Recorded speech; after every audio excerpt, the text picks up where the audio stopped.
23 mars 2010. Il est 14h17 précises.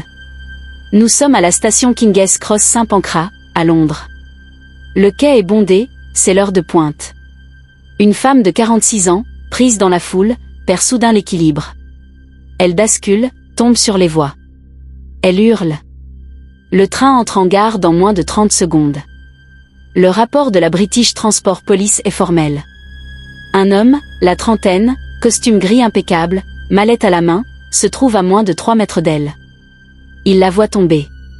Il la regarde. Il ne bouge pas. La rame s'arrête, il monte à bord et disparaît dans la foule. La femme est écrasée. Morte sur le coup.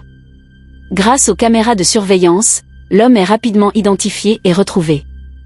Lors de son procès, sa défense est glaçante de simplicité. J'ai pensé que quelqu'un d'autre allait le faire. Il y avait tellement de monde.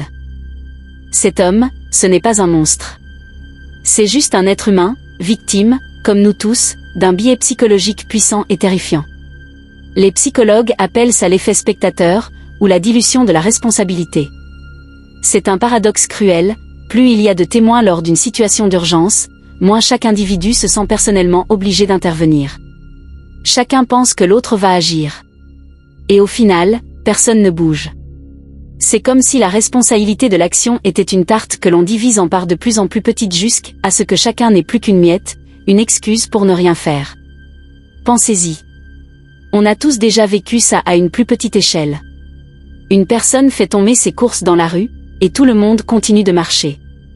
Quelqu'un se fait importuner dans les transports en commun, et la plupart des gens baissent les yeux sur leur téléphone. Pourquoi ? Parce que nous sommes programmés pour suivre le comportement du groupe. Si personne n'agit, notre cerveau interprète ça comme un signal que la situation n'est pas si grave, ou que ce n'est pas à nous d'intervenir. On se rassure en se disant qu'un autre, plus compétent, plus courageux, plus proche, va s'en charger. C'est une stratégie de survie sociale qui, dans des cas extrêmes, peut coûter la vie. Les études sont claires, une personne seule face à une victime a beaucoup plus de chances de lui porter secours qu'une personne au milieu d'une foule. L'anonymat du groupe nous déresponsabilise. On se dit, si je n'interviens pas, qui saura que j'étais là ? Qui pourra me le reprocher ? La pression sociale, habituellement un moteur d'action, s'inverse pour devenir une force d'inertie. Alors, la question n'est pas de juger cet homme en costume gris. La véritable question, c'est de se regarder soi-même. À 14h17 et 12 secondes exactement, quand cette femme a crié à l'aide sur les voies, qu'aurait fait la personne que vous croyez être ? Auriez-vous sauté sur les rails, au péril de votre propre vie ? Auriez-vous crié pour alerter le conducteur ? Ou seriez-vous resté figé, paralysé par le doute, attendant que quelqu'un d'autre fasse le premier pas ? Ne rien faire, c'est déjà choisir. C'est choisir de laisser la responsabilité aux autres. C'est parier sur le courage de quelqu'un d'autre. Maintenant, fermez les yeux un instant. Imaginez-vous sur ce qu'est bondé. 14h17. Vous sentez la foule vous presser.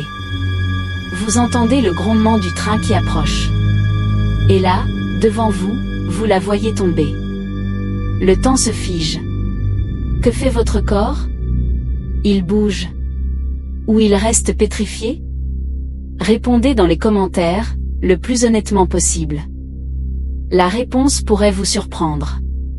Merci d'avoir regardé, et n'oubliez pas de vous abonner pour ne pas manquer nos prochaines explorations de la psychologie humaine.